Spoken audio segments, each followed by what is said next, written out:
हैं। जैसे हाली बीज धुन पंथी से बतरावे, वाम खंड पड़े नहीं ऐसे ध्यान लगावे। जैसे हाली बैलों के साथ हल के साथ में एक बीज बीजने का एक पाइप बांध लेता, उसने ओरना बोलते हैं रोहतक जिले में, ओरना। उस बीज उस पाइप के माध्यम से बीज बीज रहा है और बैल हल जोत रहा है। रास्ते में एक यात्री आ जाता है पंथी, और उस हाली से रास्ता पूछता है कि भाई मैंने इस गांव में जाना है, क्या मैं ठीक जा रहा हूं? तो हाली उसकी तरफ ध्यान नहीं देता, उसकी बातों को अवश्य सुनता है और अपने काम में बिजी है। बीज भी छोड़ता जा रहा है, हल भी जोत रहा है, और चलता चलता उस यात्री को भी कह रहा है भाई सीधा चला जा, रास्ता तेरा ठीक है, आगे बाएं मुड़ जाना और फिर सीधा निकल जाना। कहते जैसे हाड़ी बीज धुन, उसका विशेष ध्यान तो हाथ पे है जो बीज छोड़ रहा है, और पंथी से बतलावे, हुआ में खंड पड़े नहीं ही ऐसे ध्यान लगावे। ऐसे स्मरण होता है, ऐसे वो सहज समाधि होती है, ऐसे ढोंग ऐसे हठ योग को प्रत्येक शास्त्र में मना किया। तो इस बात की खटक वाजिद जी का लगी, भैया बात तो आज नहीं सुनी मैंने। तब उसने कहा कि भक्त मुझे कोई रास्ता बता फिर। तब धन्ना जी ने कहा कि मैं अपने गुरुदेव से आपको मिलाऊंगा, आप उनसे सत्संग सुनो, विचार सुनो और उपदेश लीजिए। तब धन्ना जी ने परमात्मा से मिलाया, यानी वो पूर्ण परमात्मा ना जाने कितनी बार प्रकट होते हैं, लेकिन तब उन्होंने इस तत्व ज्ञान को नहीं और सार नाम को नहीं उजागर किया, लेकिन उन पुण्यात्माओं को ऐसी भक्ति दे दी ताकि उनको मनुष्य जन्म बहुत मिलते रहे और उन्हीं मनुष्य जन्मों में परमात्मा आके संभाल लेते। तब बाजिद जी ने वो जो हठ योग था वो छोड़ा और सत साधना, जो भी गुरुदेव ने उस साधना बताई वैसे शुरू की। उसके बाद फिर वाजिद जी का फिर मनुष्य जन्म हुआ। कबीर परमेश्वर जब 600 साल यहाँ पहले 120 वर्ष रह के गए, तब फिर वही आत्मा उनसे मिली, उनका जन्म हुआ दोबारा। फिर कबीर परमेश्वर की शरण में आए और तब वाजिद जी वाली आत्मा का यानी कल्याण हुआ। पुण्यात्माओं, परमात्मा की भक्ति के लिए तड़फ तो प्रत्येक आत्मा की है, क्योंकि जब से उससे बिछड़ी है, लेकिन जब तक हमारी वे ऑफ वर्शिप पूजा की विधि शास्त्र अनुसार नहीं होगी, तत्व ज्ञान के आधार से नहीं होगी, तब तक हम कितनी ही साधना के करें और कितनी ही मेहनत करें वो विफल हो जाती है। आपने ये तत्व ज्ञान जो सुनने को मिला है, आपके बहुत जन्म जन्मांतर के अत्यधिक पुण्य आपके साथ है। आपने अभी सुना इस पद में, पिप्पा दरिया में कूद गए जिन कैसी करी डिठाई, भाई वो नरपाड़ा जीत गए जिन सिर धड़की बाजी लाई। एक पीपा ठाकुर, एक पीपा राम ठाकुर राजा था नागौर शहर का। वो माता का पुजारी था, शेरा वाली माता का दृढ़ पुजारी था, और भक्ति की इच्छा उसके अंदर विशेष थी।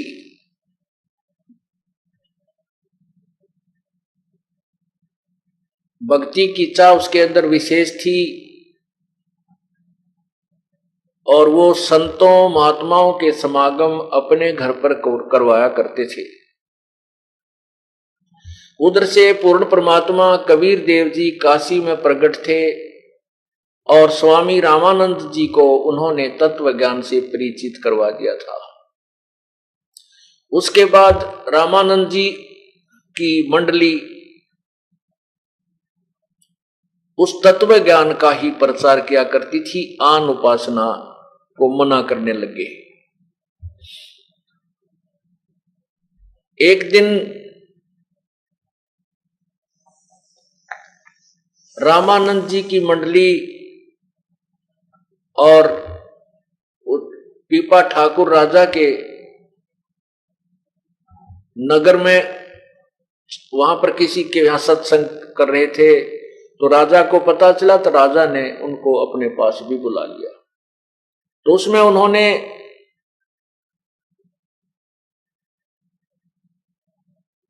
पूर्ण परमात्मा की महिमा का गुणगान किया और अन्य जो पूजाएं थी उनको छोड़ने के लिए प्रेरित किया। राजा ने कहा कि महात्मा जी, मैं तो शेरा वाली माता की पूजा करता हूं, मैं इससे ऊपर किसी शक्ति को नहीं मानता, कोई पावर नहीं है। तब रामानंद जी ने कहा कि अब तो हम जा रहे हैं और फिर आएंगे। तो उस पीपा जी ने कहा कि मेरे से माता साक्षात बातें करती है, मैं आपकी बातों में आने वाला नहीं हूं। तब रामानंद जी ने कहा कि आप माता की जब भी कोई पूजा करते हो, जब आपसे वो साक्षात्कार हो उनका, तो आप उससे पूछना कि आपसे ऊपर कोई शक्ति है कि नहीं। अब रामानंद जी वहां से चले गए अपनी मंडली को लेकर के। अब राजा ने अपनी विधिवत पूजा की, उसको तो कसक लगी और फिर वो माता का साक्षात्कार हुआ। तब माता से प्रश्न किया कि हे माता, हे दुर्गा, क्या आपसे भी ऊपर कोई शक्ति है? तब दुर्गा ने कहा, हाँ भाई, मेरे से ऊपर भी शक्ति है, क्योंकि ये देवता है, ये झूठ नहीं बोलते हैं, तो हम इनकी महिमा उलट सुलट गाते रहते हैं। तो उसने कहा, भाई मेरे से ऊपर बहुत बड़ी शक्ति है, लेकिन वो तुम्हें मिल नहीं सकती, वो दर्शन नहीं देती, उसकी साधना व्यर्थ है। इस बात की खटक और लाएगी पीपा का, भाई जब इन तो ऊपर शक्ति है और वो कहते हैं वो दर्शन देती है, तो अभी संत आए थे। तब उसने कहा, माता, अभी वो संत जो आए थे वो कह रहे थे कि वो शक्ति की प्राप्ति हो सकती है उस परमात्मा की।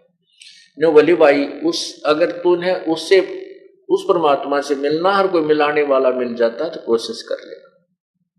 यूं कहकर अंतर्ध्यान हो गई।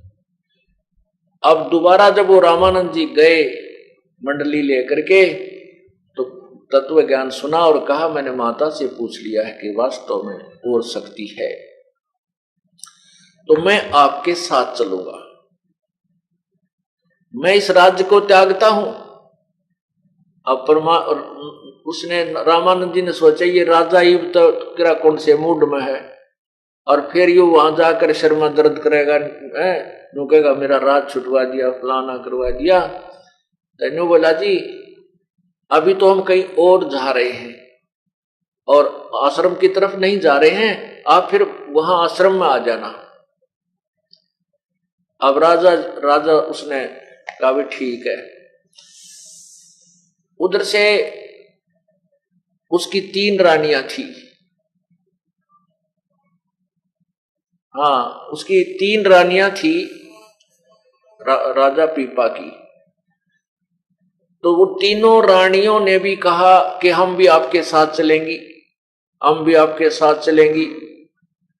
अब पीपा जी को समस्या होगी, उसने रामानंद जी से कहा कि हे गुरुदेव, या तो समस्या ज्यों की तो रहेगी, ये रानियां मेरे साथ फिर चलेंगी, वो बखेड़ा वहां फिर रहेगा, इनकी रोज लड़ाई रहेगी, मैं इनके सुलटाने में लग गया रहूंगा।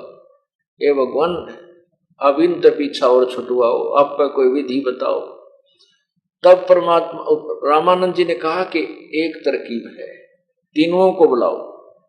अब तीनों रानी, परमात्मा बोले भी, रामानंद जी बोले भी ठीक है, तुम भी बोलो तैयार, राजा के साथ चल पड़ना। तो तीनों की तीनवा ने सारे गहने पैर लिए, कोटी जितने भी थे, हार भी, दो आड़े को वो सोने के कड़े बना रखे जो भरा भरा पहरा करते राजस्थानी है, और पाया में भी और काना में भी सारे पूरी लद पद होगी सोने में, और बढ़िया सुंदर कपड़े पहन लिए। तीनों अपना तैयार होकर आगे चलो हम भी चलेंगे। अब बता, ये कोई वैराग धारण करने की तरीका था उनका। तब रामानंद जी बोले, बहन बेटी बात सुनो। अब पीपा से कहा कि मैं तरीका बताऊंगा, तो बोलिए मत। ठीक है जी, आप जैसे कोई। तो रामानंद जी बोले, बेटी जिन्होंने पीपा जी के साथ चलना है, ये सारे गहने जेवरात तार कर धर दो। रास्ते में करा कौन लूट ले ना, मेरा कितने ठग मिलेंगे। अब वो तीनों चली गई। उनमें से एक का नाम सीता था। उस सीता ने तो सारे गहने तार तोड़ कर धर दिए और सिंपल ड्रेस पहन ली, साधारण से साड़ी। और उन दोनों ने नहीं उतारे। जब राजा ने, वो सीता तो आके खड़ी होगी जी मैं तैयार हूं, मैंने तो ये सब उतार दिए गहने। वो दोनों कहने लगी, गहने ना छोड़ा हम, ये ना छोड़े हमारे पे, हम ना चलते हम ना जाते, गहने कौन छूटे। तो परमात्मा और रामानंद जी बोले, ले भाई आधी बीमारी तक घटी, एक रहेगी, अब इसने भी देखते हैं। तो उसने कहा, बेटी वह जो सीता रह गई थी कि बेटी ऐसे नहीं चला जाएगा, वहां तो जरा ने कितनी बुढ़ी अच्छी सुननी पड़ेगी दुनिया की, कि कौन क्या क्या कहेगा, तुम्हारी जवान अवस्था है बेटी, वहां ऐसे नहीं जाया जाएगा। ने बोले जी कुछ भी कुछ कहो, कोई भी, मैं अपने पति के साथ जाऊंगी और भक्ति करूंगी, इसके बीच में जो ना मैं नहीं रह सकती। तो उसने कहा, बेटी अगर आपने चलना है तो ये साड़ी उतार दे, नग्न होके चलना पड़ेगा तुझे हमारे साथ। सीता बोली, अभी ले। वो जब लागी साड़ी उतार, तब रामानंद बोले, बस बेटी बस बस डट जा। तब कहा, पीपा ये तेरा बिल्कुल सच्चा साथी है, ये आत्मा परमात्मा को चाहने वाली है, ये तुझे बाधा नहीं करेगी भक्ति में कहीं पर भी, आप इसको साथ ले सकते। अब रामानंद जी तो दूसरी साइड में चले गए और कहने लगा, अब तू आ जाइए, अब फिर देख कमजोरी। अब राजा ने क्या किया, घोड़े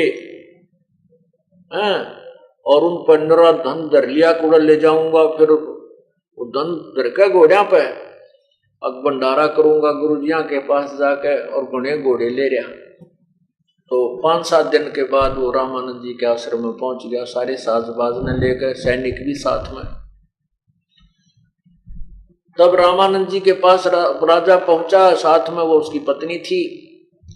तो रामानंद जी ने कहा, अरण्य खूब, वो तो राजा वाली वेशभूषा में था जब तक। तब रामानंद जी ने कहा कि, स्वामी जी ने कहा कि राजा यहां तो आपने दास बन के रहना होगा, राजा बनकर नहीं। और जितने भी तेरे ये घोड़े घाड़े हैं, इनने भाई तो छोड़ा वापस, इनके यहां कहां रखेंगे। तो उसी समय कहते हैं उसने सारे घोड़ों को वहीं बेचकर जितना धन था और सारे का भंडारा करवा दिया गुरुदेव के आदेश से, और सीता और वो दोनों रहने लगे। एक दिन क्या हुआ, ये भोले बहुत होते हैं, संत विश्वासी होते हैं। तो पीपा और सीता वो जमुना के किनारे बनारस में, काशी में घूम रहे थे। अब उन्होंने इतना तो सुना था कि भगवान श्री कृष्ण की द्वारका दरिया में यानी समुद्र जल ने डबो रखी है। अब उनको पूरी कथा का ज्ञान नहीं था। ऐसे दोनों जने, वो पीपा और उसकी पत्नी सीता, ऐसे नहर की पटड़ी दरिया के साथ साथ टहल रहे थे। और स्वामी रामानंद जी कहीं बाहर चले गए थे अपने सत्संग उद्देश्य थे। तो वो बैठे बैठे बातें करने लगे। भोले होते हैं संत। सीता, पीपा ने कहा, सीता सुना है भगवान की द्वारका जल में डूब गई थी, पता नहीं कहां सी होगी, इच्छा करता है कि भगवान से मिलने एक बार आए हुए द्वारका में चलते हैं, भगवान वहां मिलेगा। उनकी बात एक लफंडर सा पाली सुने था। वो बोला मैं बताऊं द्वारका किस है, कहा इसमें ये यो दिखा ना, वो गंगा के बीच में दरिया में निशान बता दे कुआसी है। अच्छा, अब उनका देखते देखते दोनों आने डांक मार दी, अब चल भगवान से मिलाते हैं। अब कहते हैं पूर्ण परमात्मा ने उसके लिए क्या लीला की कि वहां पर एक द्वारका रच दी उस जल में, दरिया उस जमुना के जल में, गंगा के जल में। और ऐसे ही वहां कृष्ण रूप धार के पूर्ण परमात्मा उस पीपा और सीता के साथ रहा, उनको खूब अच्छे भोजन करवाए हैं। और भाई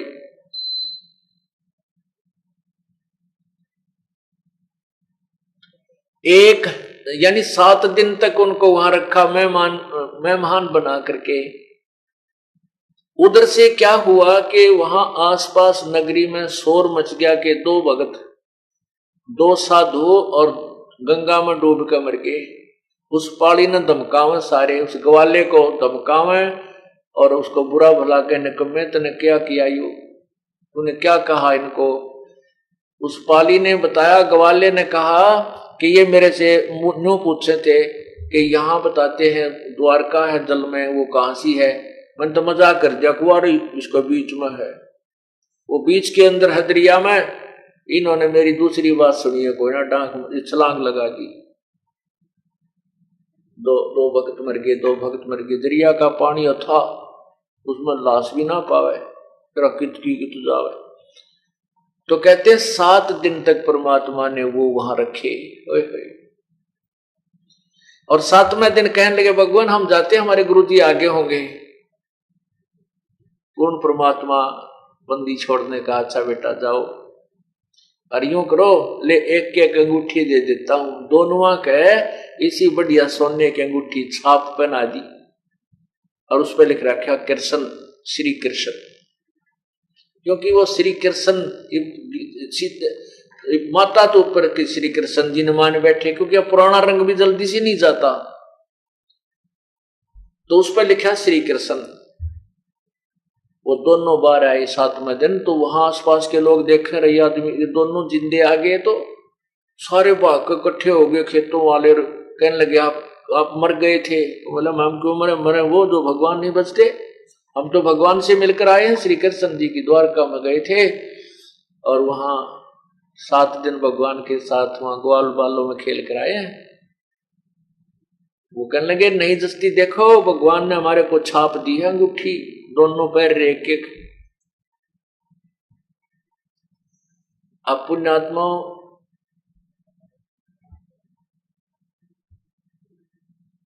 परमात्मा जो है ये समर्थ शक्ति है, वो पूर्ण ब्रह्म है। इस भक्ति को जीवित रखने के लिए वो ना जाने क्या क्या लीलाएं करता है। एक बार क्या हुआ कि पीपा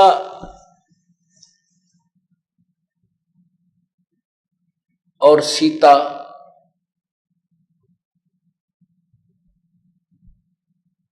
ऐसे जा रहे थे और जाते वो एक उसमें बैठ गए वृक्ष के नीचे।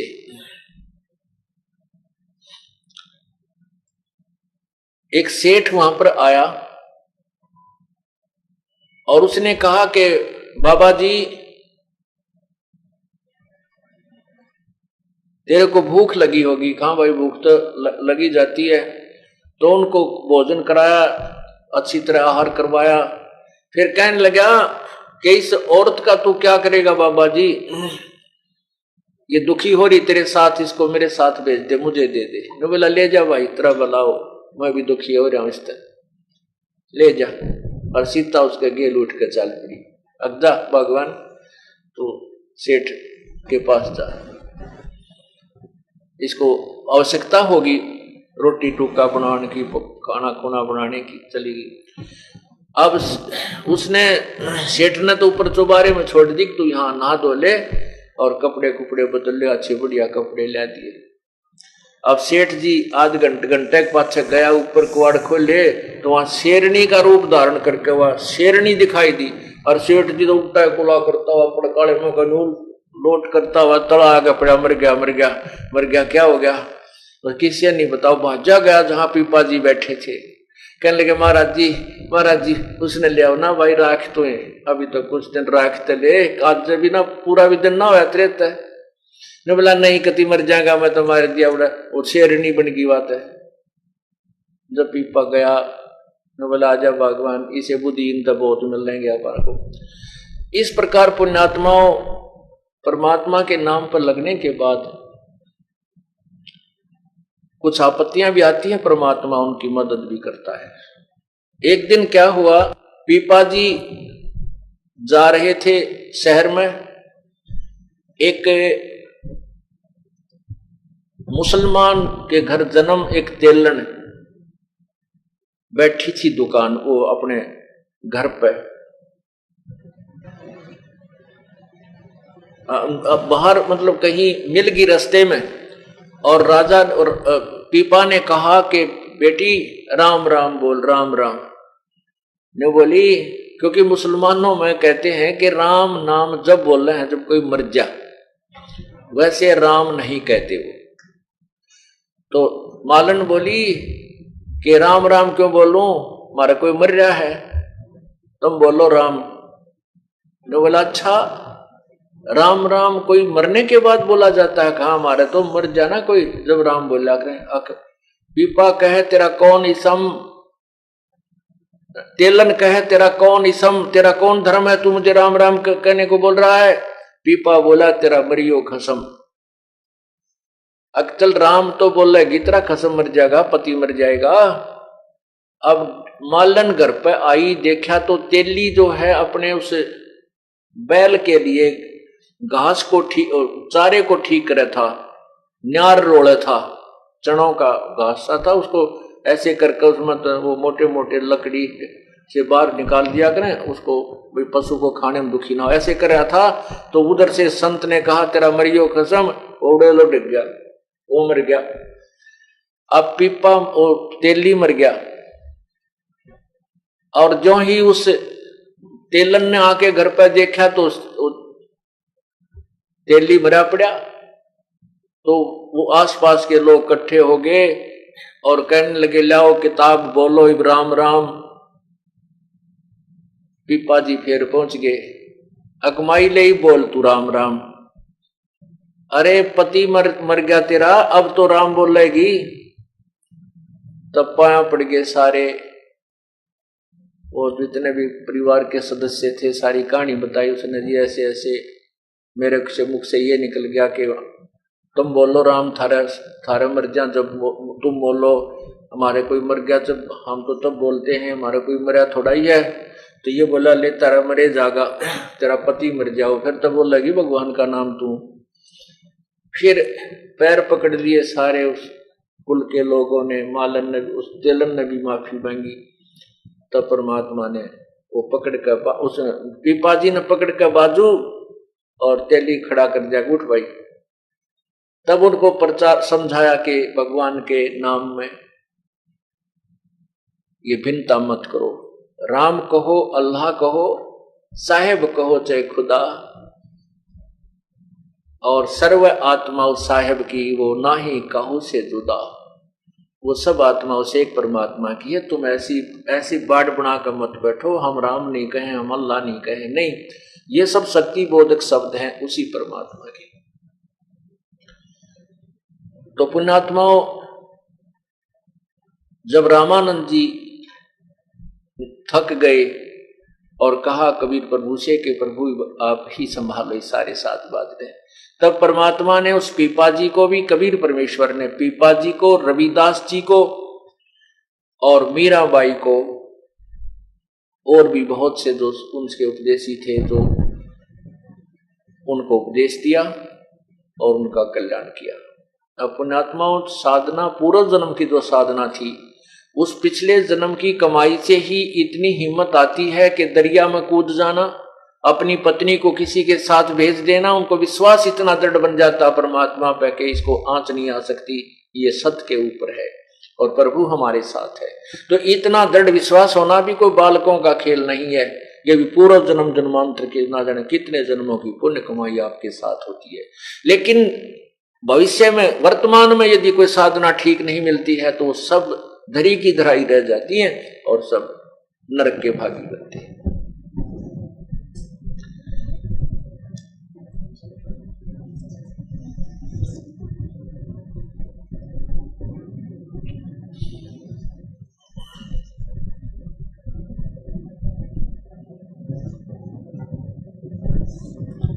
एक समय कबीर परमात्मा जी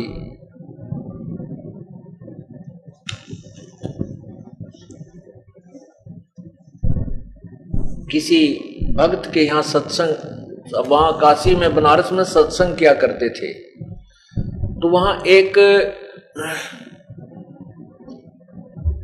दामोदर नाम के एक सेठ रहते थे काशी बनारस में। बहुत बड़े सेठ थे, उनके अपने जहाज थे और जहाज के माध्यम से वो दरियाओं के अंदर, बड़ी बड़ी दरियाओं नदियों के अंदर से जहाज ले जाता था और दूसरे जो है ना प्रदेशों में जाकर के व्यापार बिजनेस किया करता था। वो बहुत ही धार्मिक व्यक्ति था, भगवान श्री राम श्री कृष्ण का पक्का पुजारी था। उसकी पत्नी धर्मवती, वो भी बहुत ही श्रद्धालु थी, परमात्मा की चाहने वाली थी।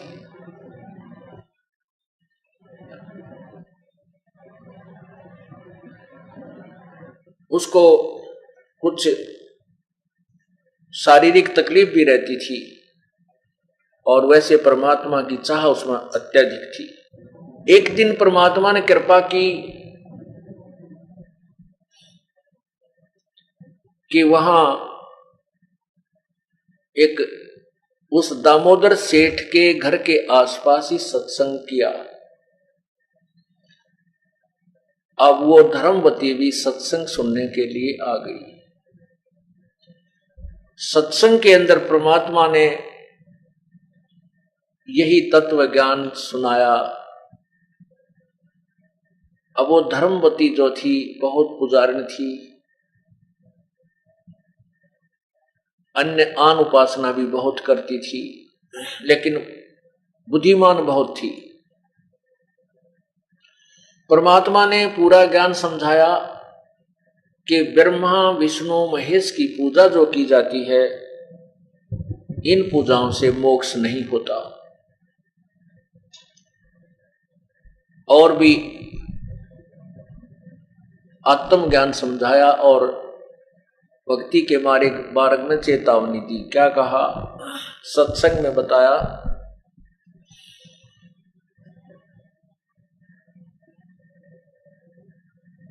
भाई और बात तेरे काम न आवे, संतों शरण लाग रे, के सोए गफलत में बंदे, जाग जाग नर जाग रे, जाग जाग नर जाग रे। और बात तेरे काम न आवे, संतों शरण लाग रे, के सोए गफलत में बंदे, जाग जाग नर जाग रे, जाग जाग नर जाग रे। इस तन सराय में जीव मुसाफिर, ये करता रहे दिमाग रे। इस तन सरा में जीव मुसाफिर, करता रहे दिमाग रे। रात बसेरा कर ले डेरा, चले सवेरा त्याग रे, चले सवेरा त्याग रे। और बात तेरे काम न आवे, संतों शरण लाग रे, के सोए गफलत में बंदे, जाग जाग नर जाग रे, जाग जाग नर जाग रे। इस तन सराय में जीव मुसाफिर, करता रहे दिमाग रे। तन सराय में जीव मुसाफिर, करता रहे दिमाग रे। रात बसेरा कर ले डेरा, चलो सवेरा त्याग रे, चले सवेरा त्याग रे। और बात तेरे काम न आवे, संतों शरण लाग रे। के सोवे गफलत में बंदे, जाग जाग नर जाग रे, जाग जाग नर जाग रे। उमदा चोला बना अनमोला, ये लगे दाग पे दाग रे। उमदा चोला बना अनमोला, लगे दाग पे दाग रे। 2 दिन की गुजरान जगत में, क्यों जले बिरानी आग रे, जले बिरानी आग रे। और बात तेरे काम न आवे, संतों शरण लाग रे। के सोवे गफलत में बंदे, जाग जाग नर जाग रे, जाग जाग नर जाग रे। भाई को बदका चढ़ी चढ़री चित पे, तू होया मनुष्य से नाग रे। को बदका चढ़ी चढ़री चित पे, तू होया मनुष्य से नाग रे। सूझे नहीं सजन सुख सागर, बिना प्रेम बैराग रे, बिना प्रेम बैराग रे। और बात तेरे काम न आवे, संतों शरण लाग रे। के सोवे गफलत में बंदे, जाग जाग नर जाग रे, जाग जाग नर जाग रे। भाई हर सुमर सो हंस कवावे, ये कामी करो दी काग रे। हर सुमर सो हंस कवावे, कामी करो दी काग रे। बोरा न भर में विष के वन में, चल बेगमपुर बाग रे, चल बेगमपुर बाग रे। और बात तेरे काम न आवे, संतों शरण लाग रे। के सोवे गफलत में बंदे, जाग जाग नर जाग रे, जाग जाग नर जाग रे। भाई शब्द सैन सतगुरु की पेछानी, पाया अटल सुहाग रे। शब्द सैन सतगुरु की पेछानी, पाया अटल सुहाग रे। नतानंद महबूब गुमानी, वो परगट पूर्ण बाग रे, परगट पूर्ण बाग रे। और बात तेरे काम न आवे, संतों शरण लाग रे। के सोवे गफलत में बंदे, जाग जाग नर जाग रे, जाग जाग नर जाग रे। सत्संग के अंदर बताया कि गुरु बिन माला फेरते, गुरु बिन देते दान। गुरु बिन दोनों निष्फल हैं, चाहे पूछो वेद पुराण। कबीर साहब समझा रहे हैं सत्संग में, कबीर गुरु के बिना, गर्भ योगेश्वर गुरु बिना, वो लग गया हर की सेव। कह कबीर बैकुंठ ते भाई, फेर दिया सुखदेव। परमात्मा समझा रहे हैं उस दिन सत्संग के अंदर, तत्व ज्ञान के आधार से भिन्न भिन्न कहानी सुनाई कि ब्रह्मा विष्णु महेश की साधना से केवल स्वर्ग प्राप्ति होती है, और स्वर्ग प्राप्ति करके ये प्राणी फिर वापस 84 लाख योनियों में भ्रमता रहता है, पूर्ण मोक्ष नहीं होता।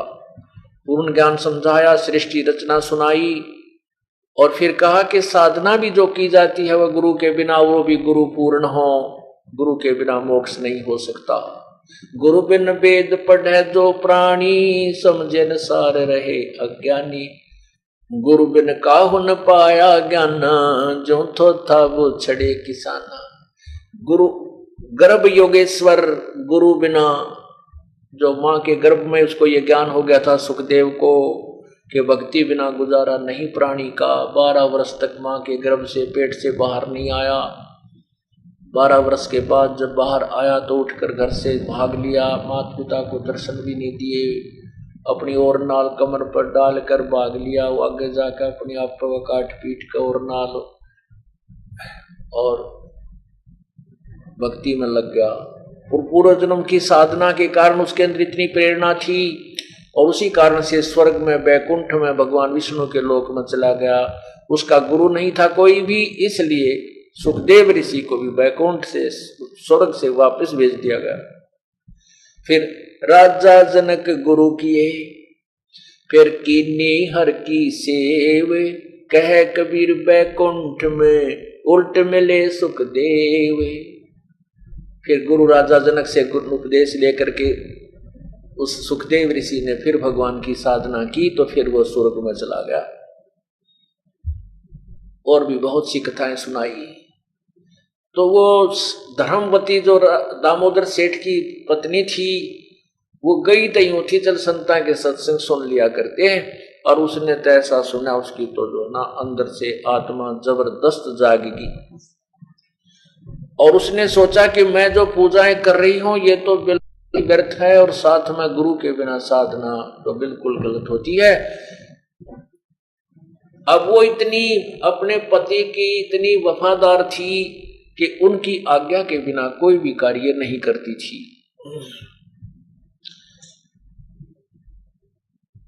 अब उसको धर्मवती को यह तड़फ लागी कि आज क्या करूं। परमात्मा ये भी साथ में कह रहे थे, आज कर काल करे सो आज करे, आज करे सो अब, भाई पल में प्रलय हो जागी, फिर करेंगे कब। क्या बेरा सांस का, इस श्वास का क्या पता कै दिन का ये कब यहां से चला जाए, ये प्राणी और सब साजबाज रखा रह जाए। नहीं भरोसा देही का ये बिनस जावे छनमाही, भाई श्वास उश्वास में नाम जपो और जितन का सुनाई। कहने का भाव ये है कि उस धर्मवती को इतनी प्रेरणा होगी, ये भगवान नाम तो लेना चाहिए, ऐसे गुरु इतना बढ़िया ज्ञान बताने वाले कब कब मिले। उधर से उसके साथ धर्म संकट खड़ा हो गया कि मैंने पति की आज्ञा नहीं ली और बात बिगड़ गई और नाम लेना चाहती हूँ। तो उसने अपनी सहेली से कहा कि बहन जो परमात्मा कबीर जी की शिष्या थी, कहने लगी मैं तो नाम लेना चाहती हूँ पर मेरे सामने एक समस्या आ गई। क्या कि मैंने अपने पति से पूछा नहीं, आज्ञा नहीं ले रखी, कहीं वो मेरे से नाराज हो जाए। मैं कोई ऐसा कार्य नहीं करती जिससे मेरे पति की आत्मा दुख पावे। तो वो बहन बोली चलो गुरुदेव के पास चलते हैं, जैसा कि समाधान वही बताएंगे। तो दोनों जनी वहां गुरुजी बैठे थे सत्संग के उपरांत। तो कहने लगी बस धर्मवती सेठानी ने कहा कि हे गुरुदेव, हे महाराज जी, आपके ज्ञान को सुनकर मैं गदगद हो गई हूँ और मैंने गुरु नहीं बना रखा, मैं आपको गुरु बनाना चाहती हूँ। परमात्मा बोले बेटी फिर ना उपदेश ले, इसमें देरी क्यों कर रही है कि मेरे सामने एक धर्म संकट खड़ा हो गया। हे प्रभु आप ही उसका समाधान करो, एक समस्या है। परमात्मा ने कहा क्या समस्या है बताओ। कि मैं कोई भी आज तक मैंने कोई काम ऐसा नहीं किया है तो अपने पति की आज्ञा ना ली हो। मेरे पति दूर देश गए हुए और वो ना मेरा महीने माह में, 2 महीने माह में, 6 महीने माह में, और आपके ज्ञान से मैं इतनी तड़फ गई हूं कि मैं एक दिन भी नहीं छोड़ना चाहती। सांस का कोई भरोसा नहीं। हमारे रिश्तेदारी में ऐसे उसको पता था कि ऐसे व्यक्ति, युवा व्यक्ति अचानक मर गए, कई मौत हो चुकी है, वो इस चीज से डरी हुई थी। तो मैं क्या करूं भगवान। परमात्मा ने कहा बेटी ये आत्म कल्याण का मामला है, ये कोई सांसारिक व्यवहार का काम नहीं, मामला नहीं है। जो भी संसारिक कार्य हैं अपने पति की आज्ञा लो और बोल बतला के काम करो, घर में शांति बनी रहेगी। और आत्म कल्याण के मार्ग में कोई किसी से सलाह लेने की आवश्यकता नहीं है।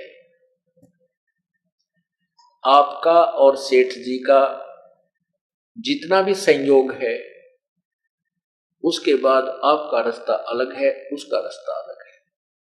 यदि भक्ति नहीं करेगी तो 84 लाख योनियों में आपने दंड भोगने होंगे।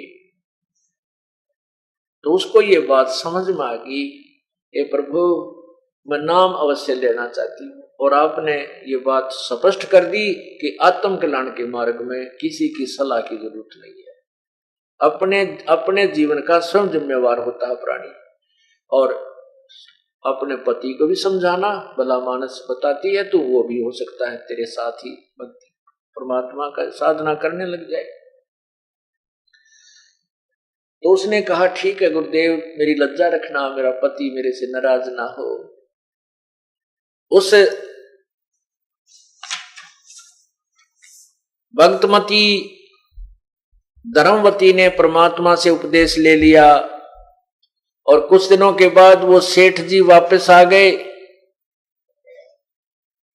और उस दिन भी रात्रि का सत्संग था उसी पड़ोस में, धर्मवती के बिल्कुल साथ में ही सत्संग था, थोड़ी सी दूरी पे।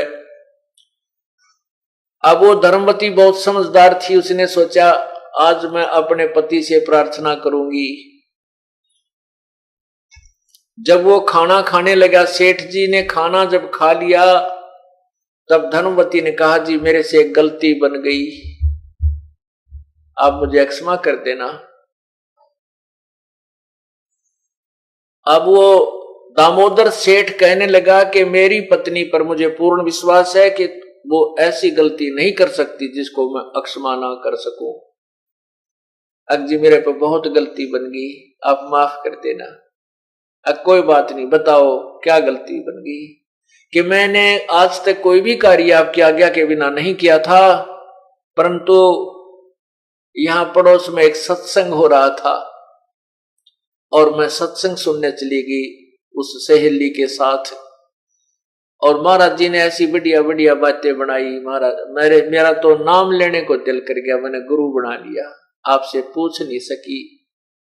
तो दामोदर सेठ परमात्मा कहते हैं ऐसे बुद्धि बदलता है प्रभु अपने बच्चों के लिए। तो दामोदर सेठ ने एकदम कहा कि यह क्या गलती, हमने तो नहीं सुना है गुरु बिन मोक्ष नहीं होता। आपने तो बहुत अच्छा, आपके बड़े अच्छे भाग हैं, आपने गुरु बना लिया। यह कौन सी गलती, इसमें क्या पूछने की बात थी, कौन सी इसमें आपने गलत कर दिया। अब 100 शुक्र मनाए उस प्यारी आत्मा ने अपने परमात्मा के, परमात्मा आपने बड़ी दया करी, आपत्ति टाल दी मेरी सारी ये। फिर उसने सोचा कि ये लोग ऐसे ही होते हैं, कोई कुछ कहेगा क्योंकि ये बाहर ज्यादा रहता है, और किसी ने इसके कान में फूंक मार दी कि तेरी पत्नी रात को ऐसे करती है, वहां जाती है, तो कहीं ये हमारे गृहस्थ जीवन में कोई बाधा ना बन जाए।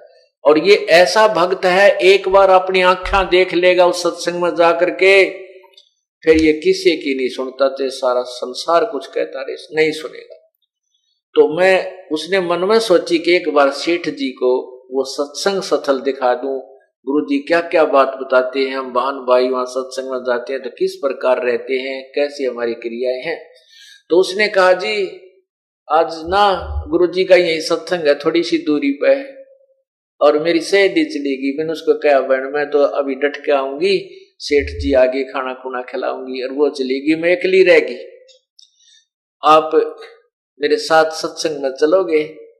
और बहुत दिन में सत्संग इधर आस पास हुआ है, और मैंने कह दिया गुरु जी से मैं आऊंगी जी, इधर से आप आ गए, आप मेरे साथ सत्संग में चलो। अब सेठ बोला भगतमती मैं तो थका पड़ा हूं, लंबे सफर से आया हूं, मैं चलते पड़ूंगा, फिर वहां जाते मुझे नींद आवेगी और सत्संग में सोना अच्छा नहीं लगता। सेठानी ने सोची चल जीव सीता दाबी, कहने लगी जी आप नो करियो, पीछे सी बैठ जाइयो, नींद आओ तो लौट जियो, कोई ना गुरु जी कुछ ना कहते, पाछे अगर कोई आंख दुखी बीमार होता बाहर पिछले साइड में विश्राम कर लेता है। कहने का भाव ये है, सेठानी ने उस भगत आत्मा को तैयार कर दिया। और दोनों जने सत्संग में आ गए।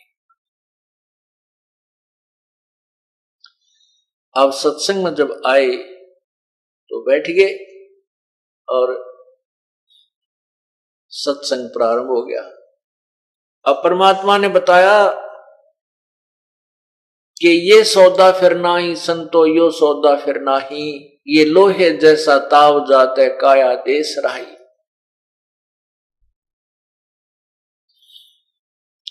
तीन लोक और भवन चतुर्दश सब जग सौदे आही, और दुगने तिगने किए चौगने किन्हों मूल गवाही।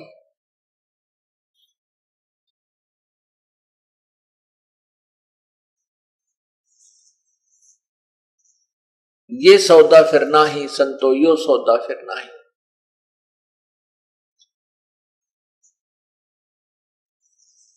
फिर क्या बताते हैं कि ये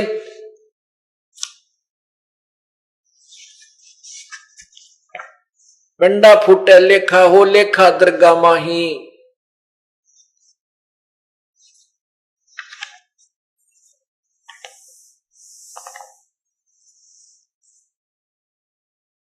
कहते हैं उस दरगाह में मार पड़ेगी त्रियम पकड़ेंगे बाही, वह दिन की मोह डरनी लागे लज्जा रैक नाही। नर नारायण देही पाके तू फेर तुरासी जाही, और जा सतगुरु की मैं बलिहारी जो जामन मरण मिटाही। फिर कहते हैं कुल परिवार तेरा सकल कबीला मसरत एक ठहराई, बांध पिंजड़ी आगे धर लिया मरकट को ले जाई। अग्नि लगा दिया जद लंबा फूक दिया उस ठाई, वेद बांध फिर पंडितावे गुरु जी आए पाछे गरुड़ पढ़ाई। नरसे तीतू पसवा की जय गद्दा बैल बनाई, ये 56 भोग कहा मन बोरे की तो कुरडी सरने जाई।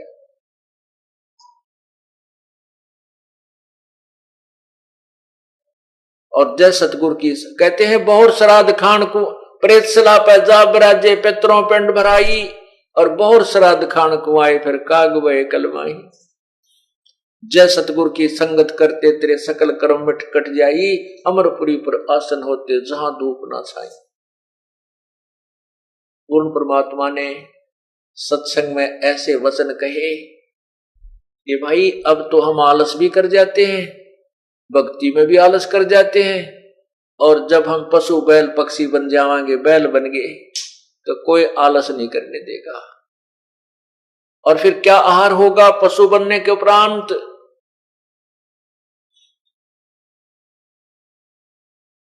ये 56 भोग कहां मन बोड़े, कहां कित कुरडी चरने जाई। आज मनुष्य भूख लगती है, दूध पी ले, फल खा ले, रोटी खावे, समय पर पानी पी ले, चाय पी ले, और एक राम नाम के बिना भाई फिर पशु बन जाएंगे। और पशु बनने के बाद फिर बैल बन जाएंगे, नाक में नाथ गल जाएगी, और किसान के हाथ में डोर आ जाएगी। खेत में काम कर रहा होगा, वहां हरी हरी घास तेरा चारा होगा, तू चर नहीं सकेगा, खा नहीं सकेगा, तेरे मुंह में जुबान नहीं रहेगी, तू बोल के बता नहीं सकता प्यास लगी है या भूख लगी है, कि पेट में दर्द है या कोई सिर में दर्द है।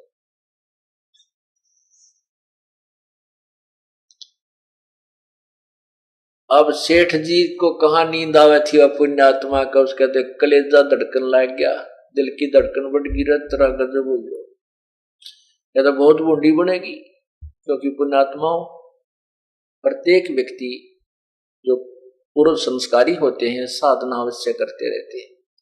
और सेठ जी श्री राम श्री कृष्ण और देवी देवताओं का बहुत जबरदस्त पुजारी था।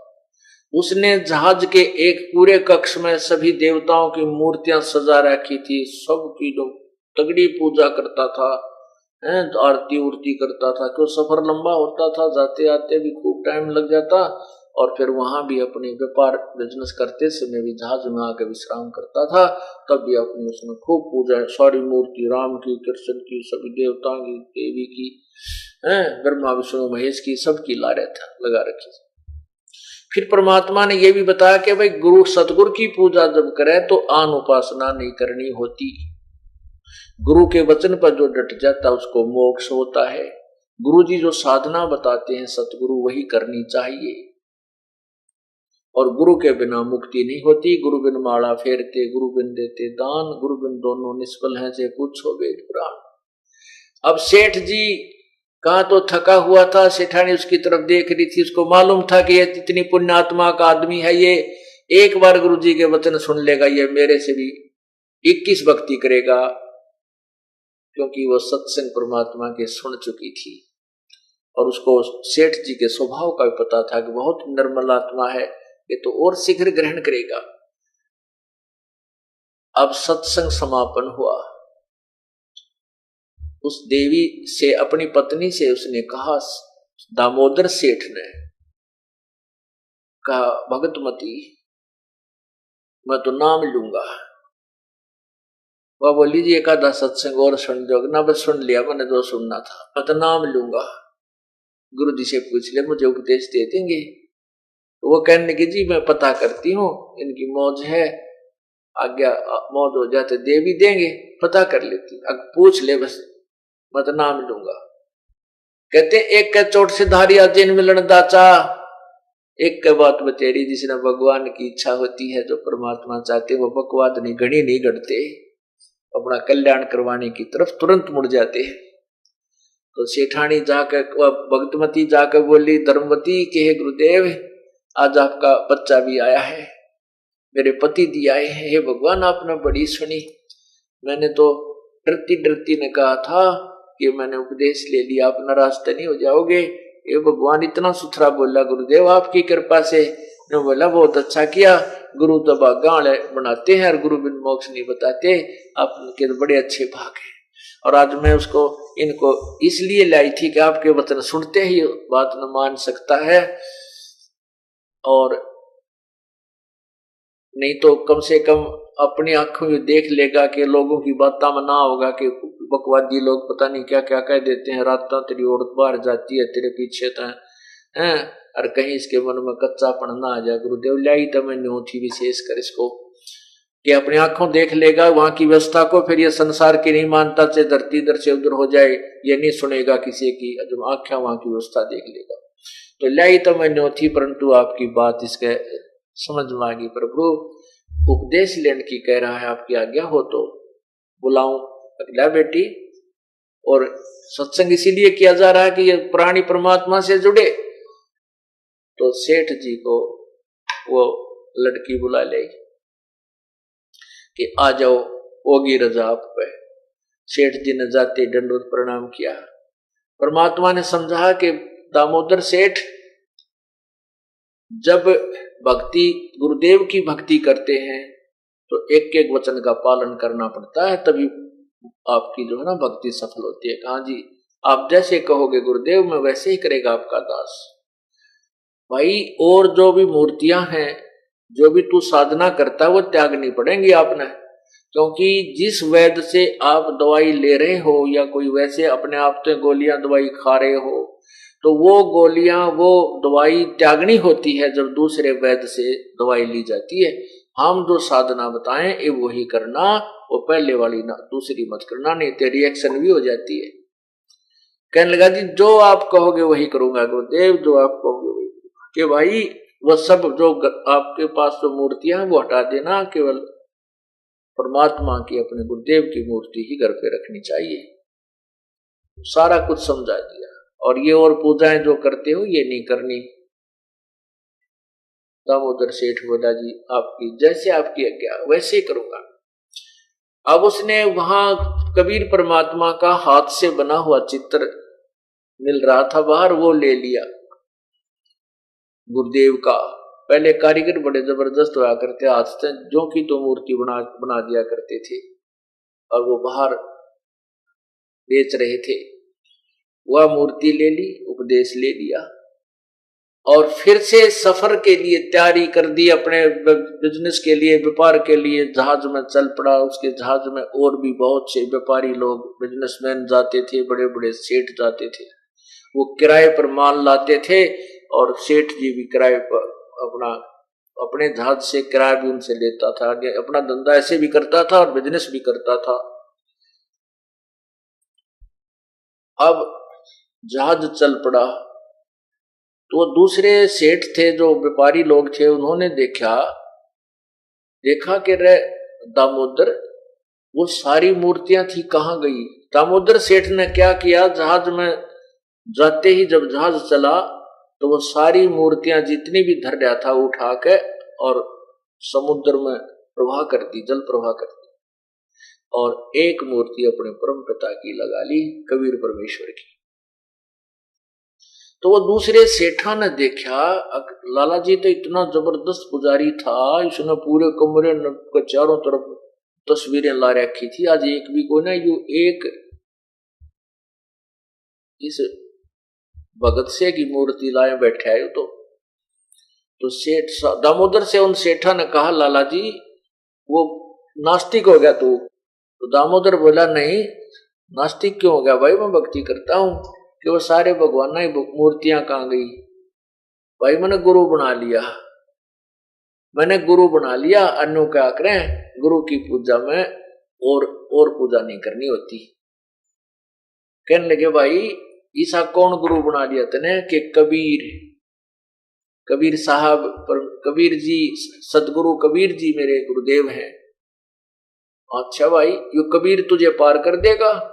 तने यार हनुमान भी छोड़ दिया, शेरा वाली माता की भी वो तस्वीर कोनी, राम कृष्ण की भी कोनी, विष्णु भगवान शिव जी की भी नहीं, दुर्गा माता की भी कोई, लक्ष्मी माता की भी नहीं।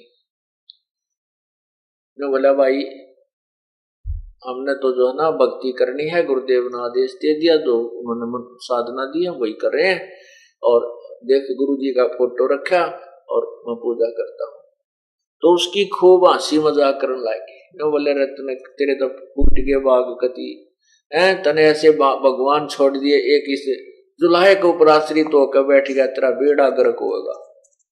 न बोले, भाई कोई बात ना, मेरा बेड़ा गर्क हुआ चाहे रहो, अब तो सिर धड़की बाजी है, अब तो भक्ति में यह करूंगा, मेरा चाहे बेड़ा पार हो चाहे रह जाओ, पर तुम अपने भगवान पूजो। भाई मैं के नाटू, तुम मना नहीं करता, मेरे सिर में दर्द मत करो, तुम अपना काम करो, मैं अपना करो। तो उन्होंने उस दामोदर का नाम कबीर धर लिया, अको आ गया कबीर। उसका कबीर कहने लगे, कबीर आ गया, कबीर आजा, कबीर आजा। वो के 20 बेकूफा में एकला ना बोला, अच्छा भाई आ गया, कुछ भी कह लो इस दास को, तुम कबीर कहो चाहे कुछ कहो। और वो खुश हुआ, चलो इनके मुंह तो भगवान का नाम तो निकला है, कि ब्रह्म सद्बुद्धि आ जाए, इनको इसका पुण्य मिल जा, नाराज नहीं हुआ। पुण्यात्मा इससे हमने भी ग्रहण करनी है शिक्षाएं, परमात्मा ने जो लीलाएं की हैं, भक्तों ने जो अपने व्यवहार बदले हैं, ऐसे हम सफल होंगे। तो वो चले गए और फिर वापस आने लगे 2-4 महीनों के बाद। सबके कुछ सेठ तो अपने परिवार को भी साथ ले जाते थे, और सबका वापस आते समय माल लाद रखा उसमें जो उन्होंने कमाई करी थी, कुछ एक के परिवार भी साथ थे। वापस आ रहे थे तो एक रात्रि में इतना भयंकर साइक्लोन आया, तूफान आया कि उस दरिया का जल बहुत, उस दिन वो कुछ दरिया से मैं करके और समुद्र से पार कर रहे थे, समुद्र के कुछ टुकड़े को पार करके उस दूसरे देश में, दूसरे प्रदेश में जाना था, तो समुद्र से जा रहे थे, आ रहे थे वापस। तो उनको एकदम ऐसा साइक्लोन, इतना जबरदस्त, एक तो समुद्री वो तूफान आता है, वो समुद्री तूफान 40 फुट ऊंचा पानी उठकर चल पड़ता है, और ऐसे ऐसे खूब। तो वो शाम का समय था, और उधर से देखा कि वो साइक्लोन खड़ा हो गया है, अब जहाज के बचने की कोई आशा नहीं रही।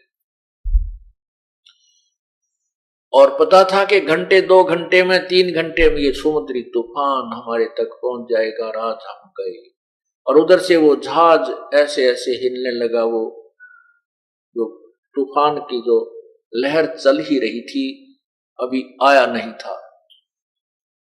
अब सब कांपने लग गए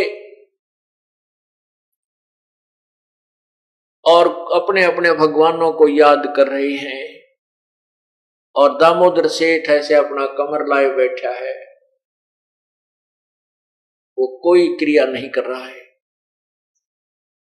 जब देखा कि बात कति बिगड़ने वाली है और जहाज डूबेगा, आज नहीं बच सकते, तब सभी सेठों ने कहा, उन यात्रियों ने कहा कि दामोदर, उनमें से एक सियाना भगत था, सेठ था, वो कहने लगा, भाई इन्हों क्या करें, भगवान गुरु के भगत की गणी सुना करे, और गुरु भगत जो दामोदर है इससे कहो ये भी अपने गुरुदेव ने याद कर ले।